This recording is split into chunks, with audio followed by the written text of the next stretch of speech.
Après un bref passage en France à la fin de la Première Guerre mondiale, le héros du livre revient à la Nouvelle-Orléans. Il se retrouve chargé de la sécurité dans un grand magasin. Et une fillette se fait enlever devant lui et ne peut empêcher cet acte.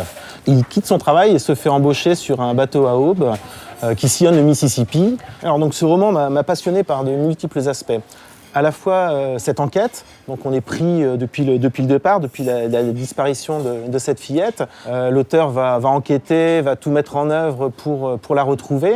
D'ailleurs, il bouleverse complètement sa vie puisqu'il quitte son boulot et il se fait embaucher sur ce bateau dans le but de pouvoir continuer son enquête. C'est l'occasion aussi de rencontrer des personnages qui sont très pittoresques ou en couleur, depuis les membres d'équipage du bateau, les musiciens de jazz, donc des musiciens noirs qui ne sont pas forcément facilement acceptés dans les villages reculés dans lesquels le bateau va faire escale. Et puis, ce qui m'a aussi beaucoup plu, c'est toute la partie culpabilité que l'auteur porte en lui, à la fois de ne pas avoir réussi à sauver la fillette, et aussi par rapport à sa propre vie, puisque sa famille a été massacrée. Donc est-ce qu'il doit les venger? Pour toutes ces raisons que je pense que c'est un livre qui va marquer la rentrée littéraire, un livre dont on va parler, un livre que vous pouvez lire presque les yeux fermés, puisqu'il va vous emmener dans une aventure dense, foisonnante, et sur lequel vous allez aussi en garder beaucoup de choses, puisque c'est un livre qui va résonner profondément